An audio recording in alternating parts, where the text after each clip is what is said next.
साथियों, एक बार पुनः आपका चैनल पर स्वागत, अभिनंदन। आज के इस वीडियो के अंदर हम सोलो मॉडल पर चर्चा करेंगे। सोलो मॉडल से संबंधित 2 या 3 पार्ट बढ़ेंगे। आज की इस पार्ट में हम इसके अजम्पशन को देखेंगे। बहुत सी प्रतियोगी परीक्षा जो अर्थशास्त्र विषय से संबंधित है, सोलो मॉडल से अजम्पशन को लेकर प्रश्न पूछे जाते हैं। बड़ी बारीकियाँ होती है, उनको आप समझेंगे। वीडियो को बिल्कुल स्किप नहीं करना। इससे पहले हमने हेरेड-डोमर मॉडल पर बात की थी। जिन साथियों ने हेरेड मॉडल नहीं देखा है वो आवश्यक रूप से देखिएगा, और साथ ही साथ अगर वीडियो आपको अच्छा लग रहा है तो लाइक कीजिएगा। कमेंट आवश्यक रूप से दर्ज कीजिए साथियों। कमेंट के माध्यम से मुझे इस बात का पता चलता है कि किस प्रकार हम टॉपिक पर चल रहे हैं और हमें किस प्रकार और सुधार की आवश्यकता है, उस पर हम बात करेंगे। और आपको चैनल को सब्सक्राइब भी करना है ताकि नया जो भी कंटेंट इस चैनल पर डाला जाता है तो आप तक पहुंच पाए। तो सबसे पहले हम कुछ प्रश्नों पर चर्चा करें जो विगत परीक्षाओं में पूछे गए हैं। पहला प्रश्न आप देख पा रहे हो अपनी स्क्रीन पर। ने निम्नलिखित में से कौन सी मान्यताओं पर दीर्घकालीन वृद्धि मॉडल का निर्माण किया है? इस प्रकार ये इसके ऑप्शन दे रखे हैं, ए, बी और सी और डी। अब यहाँ ये बात समझ में आ रही है कि अजम्पशन को लेकर प्रश्न पूछे जा रहे हैं, और इस पर हम बाद में बात करेंगे। एक सबसे पहले हम अजम्पशन को देखेंगे। एक और प्रश्न हम देखें कि सोलो मॉडल के अनुसार विभिन्न देशों के बीच जो प्रति व्यक्ति आय है वो समान हो जाएगी, उनका कन्वर्जेंस होगा यदि, उनकी क्या कन्वर्जेंस होता है, कौन कौन सी मान्यताएं इसमें सहायक है, यहाँ भी पता लग रहा है कि अजम्पशन को लेकर बात की जा रही है। अब हम सोलो मॉडल के बारे में बात करें। सबसे पहले देखिएगा, अर्थशास्त्री रॉबर्ट सोलो ने 1956 में अपना आर्थिक वृद्धि मॉडल दिया है। और दूसरी जो महत्वपूर्ण बात है, यह मॉडल हेरेड-डोमर मॉडल के विकल्प के रूप में, क्योंकि अस्थिरता और जो हमने छुरी धार समस्या, नाइफ एज प्रॉब्लम देखी थी, जो किससे संबंधित थी, हेरेड-डोमर मॉडल, उस पर एक सुधार है। हेरेड-डोमर मॉडल जब हमने पढ़ा तब देखा कि अर्थव्यवस्था में जो संतुलित जो ग्रोथ रेट है वो छुरी धार समस्या से संबंधित है। यानी वो, इसका मतलब ये था कि एक बार अगर अर्थव्यवस्था संतुलन इक्विलिब्रियम से किसी प्रकार से भटक जाती है तो उसको स्थापित करना बड़ा मुश्किल होता है, परंतु सोलो मॉडल ने इसकी समस्या को दूर किया। उस किस प्रकार से किया उस पर भी हम बात करेंगे। एक सामान्य जानकारी यहाँ हम देख रहे हैं, हेरेड-डोमर मॉडल की जो समस्या थी अस्थिरता की थी और साथ ही छुरी धार समस्या की थी। सोलो मॉडल ने इन समस्याओं को दूर करता है और दीर्घकालीन जो संतुलित वृद्धि स्टेडी स्टेट ग्रोथ की वो व्याख्या बेहतर ढंग से करता है। किस प्रकार से, कौन कौन से इक्वेशन लिए हैं, उन पर हम बात करेंगे। तो यहाँ सोलो मॉडल की सबसे मुख्य विशेषता, प्रश्न पूछे जाते हैं, सीधे ही पूछे जाते हैं। इन्होंने ये कहा कि जो कैपिटल है और लेबर है उनके बीच एक्सचेंज हो सकता है, स्थानापन्न हो सकता है, को शामिल करके वृद्धि प्रक्रिया को अधिक यथार्थवादी बनाया है। यानी यहाँ हम देखें कि कैपिटल के स्थान पर लेबर, लेबर के स्थान पर कैपिटल को बदला जा सकता है, ये महत्वपूर्ण। जबकि हेरेड-डोमर मॉडल ने जो पूंजी श्रम के मध्य परिवर्तन करना है वो नहीं होता है, वो स्थिर है। यानी एक निश्चित अनुपात का प्रयोग करते हैं। अगर हम एक पेन का निर्माण कर रहे हैं तो एक कैपिटल और एक लेबर लग रहा है, मान लीजिएगा एग्जाम्पल के बतौर है, तो अगर हम आगे उत्पादन में और अधिक वृद्धि करना चाह रहे हैं तो कैपिटल बढ़ेगा तो लेबर भी एक निश्चित अनुपात में, जो रेशो है इनका, उसका प्रयोग करना ही पड़ेगा। परंतु यहाँ सोलो मॉडल ने इस बात को नकारा है। फिर इसके साथ साथ सोलो मॉडल ने कुछ अजम्पशन है जो हेरेड-डोमर की को शामिल किया है। उनमें है सबसे पहले होमोजेनस कैपिटल, पूंजी को एक समान माना है। ये भी प्रश्न बनता है, पूछा जाता है। आगे हम एक एक करके अजम्पशन पर बात करेंगे। समरूप पूंजी होमोजेनस कैपिटल होती क्या है? अर्थव्यवस्था में विभिन्न प्रकार की कैपिटल है, पूंजी है। मशीन के रूप में हो सकती है, वाहन के रूप में हो सकती है, भवन के रूप में हो सकती है। परंतु यहाँ जो सोलो ने है वो सभी पूंजी को, कैपिटल को होमोजेनस माना है, एक समान माना है। इसका मतलब मान लीजिएगा कि भवन में 100 करोड़ रुपए लगे हैं, या वाहन में 200 करोड़ रुपए लगे हैं, मशीनरीज में लगे हुए हैं 100 करोड़ रुपए, तो यहाँ इनका टोटल करके, जैसे मान लीजिए अर्थव्यवस्था में 2000 करोड़ रुपए की पूंजी लगी। इस प्रकार एक होमोजेनस समरूप पूंजी की बात इन्होंने की है।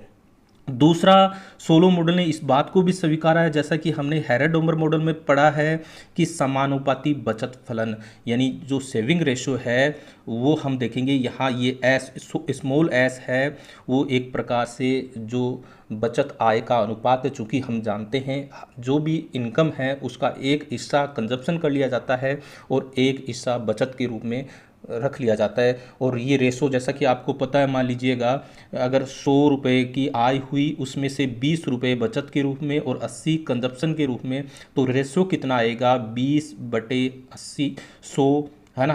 तो ये आ गया 0.2। यानी कहने का तात्पर्य जो आय है उसका 20% भाग क्या कर लिया जाता है, सेविंग कर लिया जाता है। तो इस प्रकार उन्होंने सेविंग रेशो, यानी टोटल एस है, कितनी सेविंग हुई, जो सेविंग का रेशो है और कितनी इनकम है, इसके आधार पर। और साथियों ध्यान में रखिएगा, आगे हम इस पर बात भी करेंगे, जो सेविंग रेशो है, जो बचत अनुपात है, यहाँ सोलो ने भी स्थिर लिया है। ठीक है, जैसा कि हेराडोमर मॉडल में भी लिया था ना, आप आवश्यक रूप से हेराडोमर मॉडल देखिएगा, वहाँ भी हमने ये देखा कि एपीएस और एमपीएस कांस्टेंट होती है और दोनों बराबर होती है। तो यहाँ सेविंग रेशो को भी का जो अनुपात है वो क्या लिया है, स्थिर अनुपात लिया है। साथ ही साथ ये भी बात स्वीकार की गई है कि जो रेशो है लेबर का, श्रम शक्ति की है, वो भी एक कांस्टेंट रेट से, कांस्टेंट रेशो के माध्यम से वो आगे बढ़ रही है। एक स्थिर दर से आप देखोगे लेबर फोर्स है वो बढ़ रही है, इसको भी कांस्टेंट लिया है। ठीक है, परंतु यहाँ आप देखोगे कि इन बातों को तो उन्होंने हेरोडोमर मॉडल के माध्यम से लिया, परंतु कुछ चीज़ें हैं जैसे कि कैपिटल और लेबर के बीच जो स्थानापन्न है, एक दूसरे के स्थान पर बदला जा सकता है, वो हेरोडोमर में नहीं लिया गया था। इसलिए यहाँ एक ये महत्वपूर्ण विशेषता कौन सी, कि पूंजी और लेबर के बीच में, कैपिटल और लेबर के बीच में इनको बदला जा सकता है, ये सोलो ने अलग से ली है बात। तो परिणाम क्या हुआ, अधिक ये यथार्थ के रूप में है और स्थिर दीर्घकालीन वृद्धि को लेकर बात कर रहा है और संतुलित सतत विकास। कहने का तात्पर्य यहाँ अब तक आप इस बात को समझिएगा, ये वाली है ना, पूंजी और श्रम के बीच एक प्रतिस्थापन संभव है। और ये समरूप पूंजी को लिया है, समानुपाती बचत फलन लिया है, रेशो समान है, और जो श्रम शक्ति की स्थिर वृद्धि दर है, ठीक है, इस बात को लिया है। अब हम एक एक करके अजम्पशन पर बात करेंगे। सबसे पहले देखिएगा साथियों, कुछ मान्यताओं में सबसे पहली मान्यता आप देखोगे कि एक कंपोजिट कमोडिटी, एक सम्मिश्र वस्तु ली है। यानी यहाँ मतलब क्या है, यानी यहाँ सोलो का मतलब है कि अर्थव्यवस्था में अनेक वस्तुओं और सेवाओं का उत्पादन होता है, लेकिन अपने विश्लेषण को सरल बनाने के लिए उन्होंने एक ही वस्तु के रूप में माना है ना। तो यहाँ वो वस्तु कौन सी है, उसको बोलते हैं कंपोजिट कमोडिटी, सम्मिश्र वस्तु। अब ऐसा कैसे संभव हो सकता है, अर्थव्यवस्था में जैसे गेहूं का भी उत्पादन होता है, चावल का भी होता है, तेल का भी होता है, ऑयल का। तो ये मान लीजिएगा कि गेहूं का 100 करोड़ का हुआ, चावल का भी 100 करोड़ का हुआ, और अन्य कोई सेवा है उसका 500 करोड़ का हुआ। इस प्रकार टोटल जितनी भी वस्तुएं हैं और उनका टोटल हम करें तो 20,000 करोड़ रुपए का वस्तु का उत्पादन है। तो इस प्रकार हम देखेंगे सबको मिलाकर ये बात कर रहा है कि टोटल जो वस्तु है वो कितनी है, 20,000 करोड़ रुपए मूल्य की है। समझ रहे हो बात। इस प्रकार उन्होंने एक कंपोजिट कमोडिटी की बात की है, यानी टोटल ऐसा नहीं किया कि उन्होंने गेहूं का अलग वस्तु को लिया है, चावल को, सबको मिलाकर उनके द्वारा कितने रुपए मूल्य का प्रोडक्शन हुआ है उसको शामिल किया। साथियों आगे इस बात को भी हम समझेंगे कि इस जो कंपोजिट कमोडिटी है एक सम्मिश्र वस्तु है, इसी का ही एक हिस्सा क्या कर लिया जाता है, जो इतने रुपए का उत्पादन हुआ इसके अनुसार आय का उत्पादन हुआ, आय बनी ना, इनकम जनरेट हुई, तो उसी से आगे क्या कर लिया जाएगा, कंजप्शन कर लिया जाएगा। इसी का ही एक हिस्सा क्या कर लिया जाएगा, सेविंग कर लिया जाएगा, और इसी सेविंग से क्या होगा आगे, सोलो के अनुसार इसका इन्वेस्टमेंट कर लिया जाएगा, और इसी इन्वेस्टमेंट के माध्यम से जो कैपिटल है उसका निर्माण होता है। इसकी हम आगे बात करेंगे। तो पहली मान्यता आप समझ गए होंगे। दूसरी पर हम बात करें, यहाँ दूसरी आप देखिएगा साथियों कि शुद्ध उत्पादन की अवधारणा, जो प्रोडक्शन की बात अगर सोलो के अनुसार की जा रही है तो नेट आउटपुट की बात की जा रही है, और इसका मतलब जो भी डेप्रिसिएशन है, मूल्यह्रास है, उसको घटाकर बात की जा रही है। ठीक है, इसका मतलब कहीं ना कहीं ये सोलो मॉडल है वो मूल्यह्रास, डेप्रिसिएशन का को भी जानता है, उसकी भी चर्चा कर रहा है, और उसको घटाने के बाद, उसको हटाने के बाद जो प्रोडक्शन है वो कौन सा प्रोडक्शन की बात कर रहा है, नेट आउटपुट की बात कर रहा है। तीसरी जो मान्यता बड़ी महत्वपूर्ण है, यानी यहाँ चूंकि हम जानते हैं कि प्रोडक्शन के बहुत सारे क्या होते हैं, फैक्टर्स होते हैं, साधन होते हैं, परंतु यहाँ सोलो महोदय द्वारा दो की ही चर्चा की जा रही है। एक तो लेबर लिया जा रहा है और एक कैपिटल लिया जा रहा है। यानी प्रोडक्शन है वो किन पर निर्भर कर रहा है, कैपिटल पर निर्भर कर रहा है और लेबर पर निर्भर कर रहा है। यानी इनमें वृद्धि होगी, ग्रोथ होगी, तो निश्चित रूप से उत्पादन पर प्रभाव पड़ेगा, ये आपको पता है। तो इस प्रकार 3 मान्यताएं हमने देख ली। चौथी मान्यता आप देखोगे, कांस्टेंट रिटर्न्स टू स्केल, पैमाने के स्थिर प्रतिफल। यानी ये हुआ कि अगर हम साधनों को किसी निश्चित अनुपात में, रेशो में बढ़ाएंगे तो उत्पादन भी उसी अनुपात में। अगर हम यहाँ देखें कि अगर साधन है उसको, लेबर को भी 2 गुना कर दिया जाए, कैपिटल को भी 2 गुना कर दिया जाए, तो यहाँ जो उत्पादन हो रहा है, प्रोडक्शन हो रहा है, वो भी 2 गुना बढ़ जाएगा। ठीक है, वो होता है पैमाने के स्थिर प्रतिफल। यानी यहाँ सोलो मॉडल के अंदर जो कांस्टेंट रिटर्न टू स्केल को माना है, यानी यहाँ स्थिर पैमाने के प्रतिफल प्राप्त होते हैं। अगर साधनों को एक अनुपात में अगर परिवर्तित करते हैं तो उत्पादन भी उसी अनुपात में बढ़ता है। तो अब तक हमने 4 मान्यताएं हमने ये देखी है।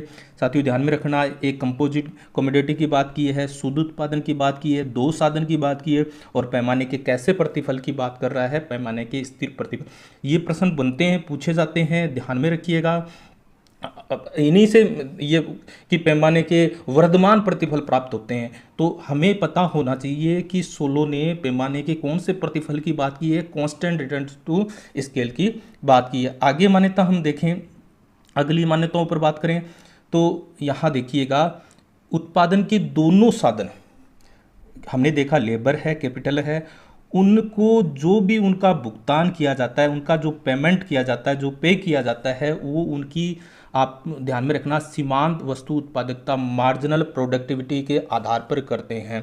और मार्जिनल प्रोडक्टिविटी आपको पता है कि उसके द्वारा कितना काम किया गया है ना। यानी लेबर और कैपिटल के द्वारा जो भुगतान किया जा रहा है वो उसके मार्जिनल प्रोडक्ट के माध्यम से किया जा रहा है। और आपको पता ही है, जैसे आपने परिवर्तनशील अनुपातों के नियम में पढ़ा होगा कि 1 इकाई लेबर की और 1 इकाई मान लो कैपिटल के द्वारा हम ये देख रहे हैं कि 10 इकाई उत्पादन कर रहे हैं।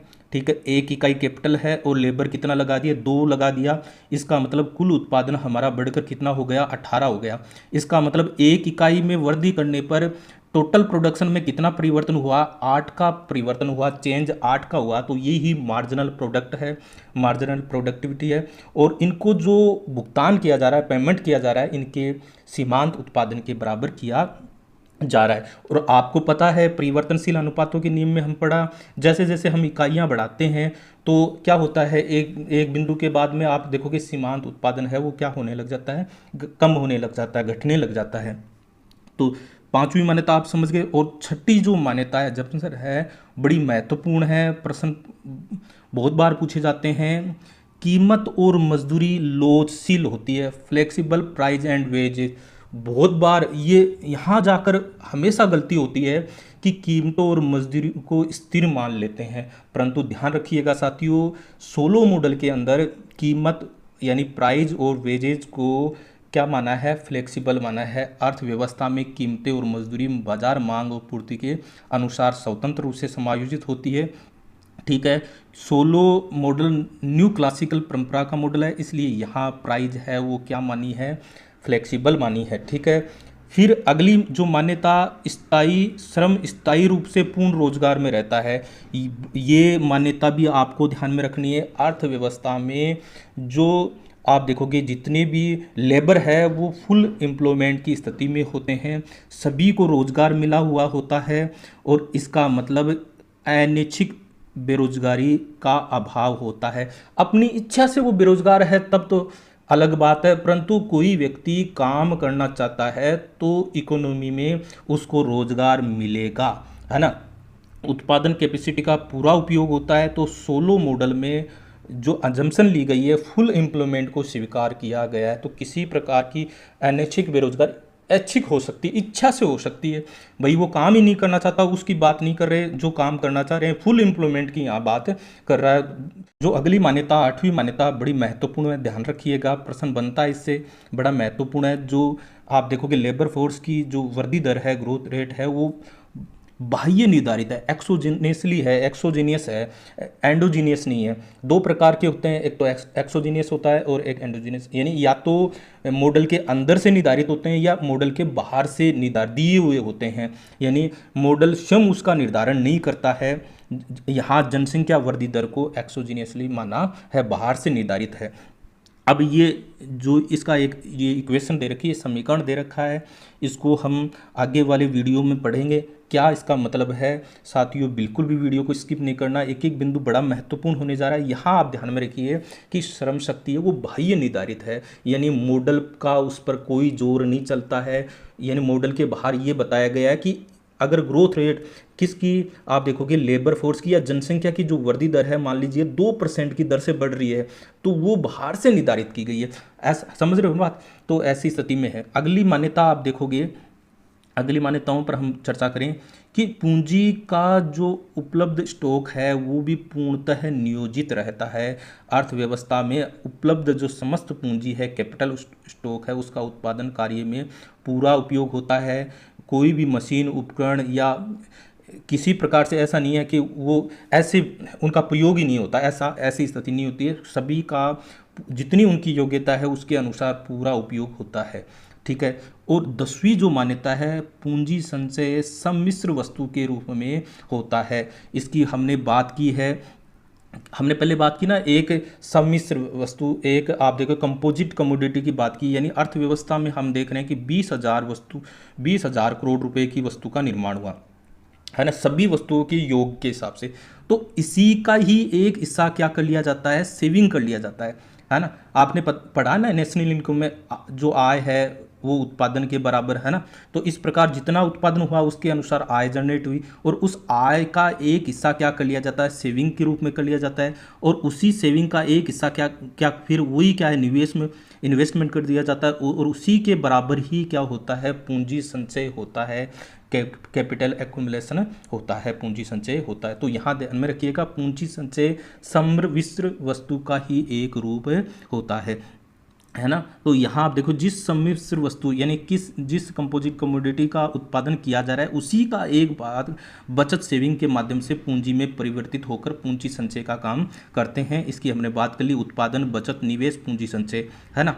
फिर श्रम और पूंजी के परस्पर स्थानापन्न, इसकी हमने प्रारंभ में बात की। और फिर हम देखिए तकनीकी प्रगति तटस्थ होती है ना, जो न्यूट्रल टेक्नोलॉजी प्रोग्रेस होती है। ये भी प्रश्न पूछा जाता है, तकनीकी प्रगति तटस्थ होती है, यानी उत्पादन क्षमता को बढ़ाने के लिए जो टेक्नोलॉजी का प्रयोग किया जाता है वो श्रम या पूंजी के पक्ष में विशेष रूप से कार्य नहीं करता है, न्यूट्रल होती है। ऐसा नहीं कि वो श्रम बचतकारी हो गई या पूंजी बचतकारी हो गई, न्यूट्रल टेक्नोलॉजी प्रोग्रेस का प्रयोग इसमें किया जाता है। तो इस बात को भी आप ध्यान में रखिएगा, ठीक है। तो यहाँ हमने पूंजी का पूर्ण उपयोग की बात की, पूंजी संचय की बात की, और श्रम और पूंजी की स्थानापन्नता की बात की, और तटस्थ तकनीकी प्रगति की बात की। यहाँ तक हमने बात कर ली है। फिर अगली बात हम मान्यता के रूप में हम यहाँ ये देखें कि जो बचत अनुपात है, सेविंग रेशो है, वो कांस्टेंट होता है। हमने ये देखा, पहले भी बात की, चर्चा की कि हेरोड-उमर मॉडल में जिस प्रकार जो सेविंग रेशो है उसको कांस्टेंट रखा है, ठीक उसी प्रकार सोलो मॉडल में भी इसको क्या रखा है, कांस्टेंट रखा है, जिसकी हमने चर्चा की है।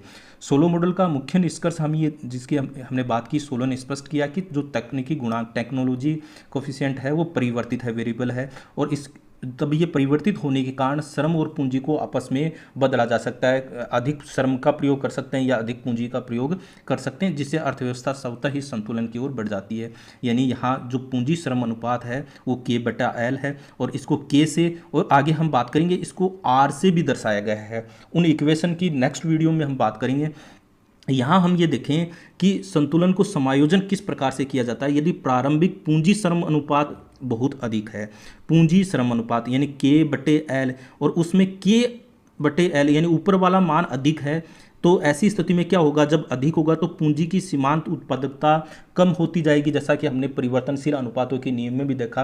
यानी किसी साधन की हम अधिक से अधिक इकाइयाँ बढ़ाते हैं तो धीरे धीरे उसकी सीमांत उत्पादकता क्या होती जाएगी, कम होती जाएगी, और पूंजी और उत्पादन की वृद्धि दर फिर क्या हो जाएगी, पूंजी एवं उत्पादन की वृद्धि दर क्या हो जाएगी, जब कैपिटल की सीमांत उत्पादकता घट जाती है तो ऐसी स्थिति में उसकी वृद्धि दर धीमी हो जाएगी और पूंजी श्रम अनुपात घटकर संतुलन की ओर चला जाएगा। दूसरी स्थिति ये हो कि पूंजी की सीमांत उत्पादकता अधिक है, और ये कब होगा, जब K/L का मान कम हो, K/L का मान कम हो, यानी K कम है और लेबर क्या होगा, ज़्यादा होगा, नीचे वाला मान ज़्यादा होगा। ऐसी स्थिति में K/L का मान क्या हो जाएगा, कम हो जाएगा। इसका मतलब K कम है, और जब कम है तो क्या होगा कि पूंजी की सीमांत उत्पादकता क्या होगी, अधिक होगी, है ना।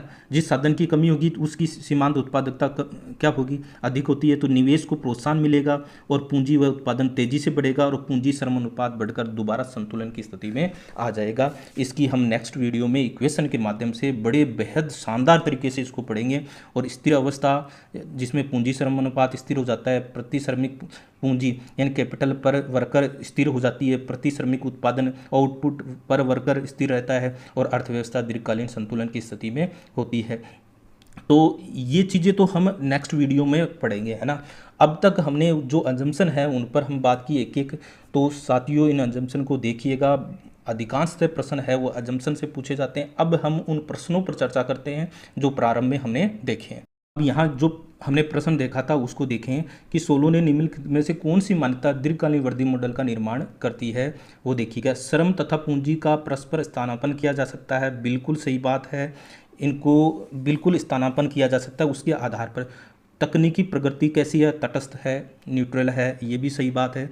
और उत्पादन फलन है वो प्रथम कोटि का समरूप होता है, यानी हमने देखा ना कि जिस अनुपात में उनको बढ़ाया जाता है उसी अनुपात में, जिस अनुपात में हम साधनों को बढ़ा रहे हैं उसी अनुपात में प्रोडक्शन बढ़ता है, तो ये भी सही है। कीमत तथा मजदूरी जड़ होती है, नहीं, यहाँ मैंने बताया था वो कैसी होती है, फ्लेक्सिबल होती है, परिवर्तनशील होती है। तो देखिएगा ये मान्यताओं से संबंधित प्रश्न है। अगला प्रश्न देखें कि सोलो मॉडल के अनुसार विभिन्न देशों के बीच प्रति व्यक्ति आय समान हो जाएगा, जो कन्वर्जेंस है वो किसका है, किसके कारण हो जाता है वो। तो यहाँ बचत दर समान है, सेम है, जनसंख्या वृद्धि दर सेम है, समान तकनीकी स्तर है, ये है, लेकिन समान पूंजी स्टॉक का स्तर समान है, इस बात की कहीं चर्चा सोलो मॉडल में नहीं की गई है ना। तो समान पूंजी स्टॉक ये ऐसी बात नहीं है कि सेविंग्स के अनुसार निवेश है, यानी यहाँ देखें बचत दर जितनी अधिक होगी स्थिर अवस्था में आय उतनी अधिक होगी। जनसंख्या वृद्धि दर को एक्सोजोनियस माना गया है, प्रौद्योगिकी टेक्नोलॉजी है उसको भी तटस्थ माना गया है। लेकिन अभिसरण के अनुसार इसकी हम देखेंगे। सबसे पहले अभिसरण होता क्या है, आप देखोगे कन्वर्जेंस होता क्या है, उस बात को समझिएगा। नेक्स्ट वीडियो में भी हम इस बात की चर्चा करेंगे। मान लीजिए दो देश है, ए और बी देश है, ए और बी दो देश है, इसका मतलब यहाँ अगर स्थिति मान लो कि K/L या पूंजी या श्रम के बीच में कोई अंतर है, या हम ये कहें कि ये कम पूंजी वाला है और ये अधिक पूंजी वाला देश है, लेकिन आपस में जब एक ऐसा कोई बीच में इस प्रकार का मीडिएटर होगा कि इन दोनों के जो बीच जो अंतर है, यानी ये ए गरीब देश है और बी अमीर देश है, वो अंतर धीरे धीरे समाप्त हो जाता है, वो कहलाता है कन्वर्जेंस। यानी यहाँ देखो मैंने समझाने का प्रयास किया है, सोलो मॉडल के अनुसार यदि देश समान नीतियाँ जैसे बचत दर, जनसंख्या वृद्धि दर और टेक्नोलॉजी का अनुसरण करते हैं दोनों देश, तो लंबी अवधि उनके बाद उनकी प्रति व्यक्ति आय है वो समान हो जाती है, वो एक स्थिर अवस्था में आ जाती है, वो क्या कहलाएगा, कन्वर्जेंस कहलाएगा। यानी कम पूंजी वाला देश और अधिक पूंजी वाला देश, है ना, वो आखिरकार क्या हो जाएंगे, बराबर हो जाएंगे। किसके कारण बराबर हो जाएंगे, बचत दर अगर उनमें समान है, जनसंख्या वृद्धि दर समान है और समान टेक्नोलॉजी, ये बात नहीं है। तो इस प्रकार ये प्रश्न होगा सही। फिर यहाँ तक हमने इन प्रश्नों की चर्चा की है, हमने प्रारंभिक जानकारी सोलो मॉडल के माध्यम से की है। आपको वीडियो किस प्रकार से लगा है कमेंट आवश्यक रूप से दीजिएगा, लाइक आवश्यक रूप से कीजिएगा। नेक्स्ट वीडियो में हम सोलो मॉडल के जो भी इक्वेशन है, जो डायग्रामेटिक अप्रोच है, उस पर हम बात करेंगे। आज के लिए बस इतना ही, धन्यवाद।